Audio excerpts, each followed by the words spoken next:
Ego no munsi twaje ngaha muri no komine novuga ya Muramvya nshasha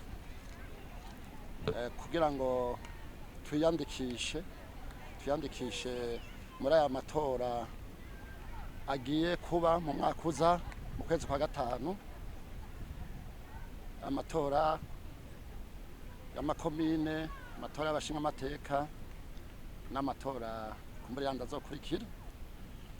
Ni igikorwa rero novuga ko gihambaye kuko aya matora duhejeje kwiyandikishamwo umwene gihugu akwije imyaka yo gutora ategerezwa kwitabira kamo k'umugwi seni kugira ngo aronke uburenganzira bwo gutora ndetse aronke n'uburenganzira bwo kwitoza.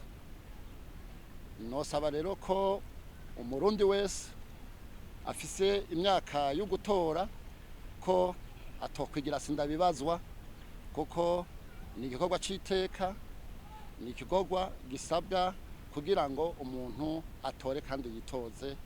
Imisi rero seni yatanze imisi 10 bogerageza bakayubahiriza.